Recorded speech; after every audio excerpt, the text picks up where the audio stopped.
আজকে বানাচ্ছি আলু কাবলি বানাবো। দেখো আলু সিদ্ধ বসিয়ে দিয়েছি, এখানে দেখো পেঁয়াজ, এখানে শসা, টমেটো, আর এটা আছে পুরনো তেঁতুল, মানে পুরনো তেঁতুল দিয়ে করবো, খুব স্বাদ হয়। ছোলাটা নেই, ছোলা থাকলে আরও ভালো হতো। কি করবো, খেতে ইচ্ছা করছে, যা আছে বাড়িতে সেটা দিয়ে বানিয়ে ফেলবো। চাট মশলা আছে, অনেক ধনে পাতা আছে, কাঁচা লঙ্কা কুচি দিব, অনেক কিছু আছে, ওটা দিয়ে বানিয়ে ফেলবো। খেতে ইচ্ছা করলে যা থাকবে তাই দিয়ে খাবো। একটু বাদাম আছে, দিয়ে দিব, ভালোই লাগবে আশা করি। চলো বানাই, তোমরা আমার সাথে থাকো, দেখতে থাকো ভিডিওটা। তেঁতুলটা যে ভিজিয়ে রেখেছিলাম তারপরে ভালোভাবে চটকিয়ে দেখো কি সুন্দর হয়ে গেছে। আর পুরোনো তেঁতুলে খুব স্বাদ হয় সত্যি, এটা দিয়ে আমি বানাবো। সিদ্ধ হয়ে গেছে, এটাকে এখন আমি ছোট ছোট করে পিস করে কাটবো। প্রথমে হচ্ছে চোখলাটা একটু ছুলে নিই, সফট হয়ে গেছে। আমি আলুগুলো ছোট ছোট করে কেটে নিয়েছি। আর এখানে দেখো পেঁয়াজ টিয়াজ আগে বলেছি, এখানে ধনেপাতা, কাঁচা লঙ্কা আছে। আর সব থেকে মেন মটর থাকলে বা ছোলা থাকলে বেশি ভালো হতো, ওটা নাই, ঠিক আছে, সবার খেতে ইচ্ছে করছে, এটা দিয়ে বানিয়ে ফেলি। আর এখানে আছে, দাঁড়াও, এখানে আমি নিয়েছি টক দই, একটুখানি চিনি আর একটু বিট নুন দিয়ে এটাকে আমি ফাটিয়ে নেব। কারণ চাটের ওপর দিয়ে একটুখানি এই তোমার হচ্ছে তেঁতুলের এই চাটনিটা পড়বে, তার উপরে এটা পড়লে দারুণ লাগবে। চলো তাহলে আমি রেসিপিটা শুরু করি। আর তোমাদের কেমন লাগলো তোমরা কিন্তু একটু প্লিজ একটু ভালো করে লাইক কমেন্ট একটু শেয়ার করবা। চলো আমি তাহলে বানিয়ে তারপরে তোমাদের কাছে আসছি। দেখো সব দিয়ে দিয়েছি, আর দেবো একটু আমচুর পাউডার দেবো, একটু টক টক ভালো লাগে। আমার দিদির মেয়েটা মানে অসুস্থ, একটু মুখে রুচি আসবে সেজন্যই করা, ওর জন্যই করা এটা।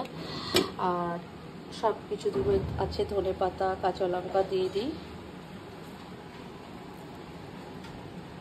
দারুণ, এখনই হচ্ছে একটা দারুণ একটা ফ্লেভার বেরিয়েছে, দারুণ একটা গন্ধ।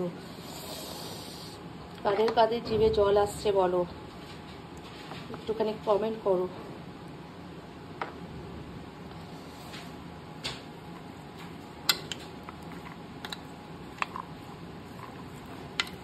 ছোলাটা মিক্স হলো, ছোলাটা থাকলেই সব থেকে বেশি ভালো হতো, কারণ ছোলাটা নেই সত্যি।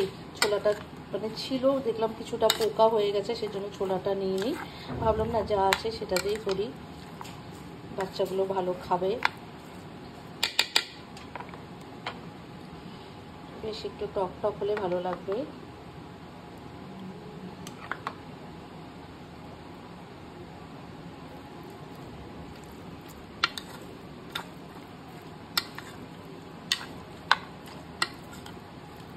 এর মধ্যে দেবো একটুখানি বিট নুন দেবো, আর একটু দেবো চাট মশলা। ও বাদাম দিয়ে খাবে আমার দিদির মেয়ে, সেজন্য একটু বাদাম ছিটিয়ে দিচ্ছি। ওর সাথে একটু ঝুরি ভাজা হলে ভালো হতো রে।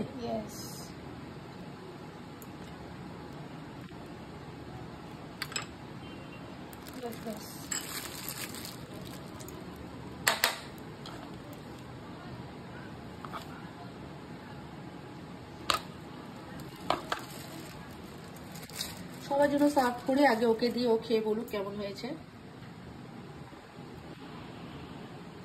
এতটুকুই দেখায়, খেয়ে বল।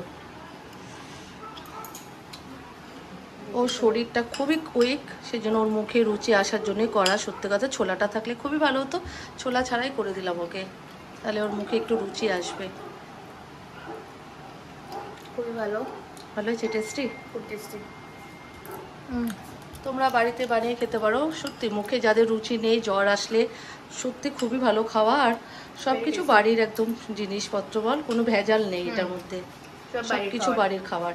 তোমরা যারা যারা দেখছো ভিডিওটা, প্লিজ একটু লাইক শেয়ার একটু সাবস্ক্রাইব করো, আর ভিডিওটা ভালো লাগলে একটু শেয়ার করে দিও।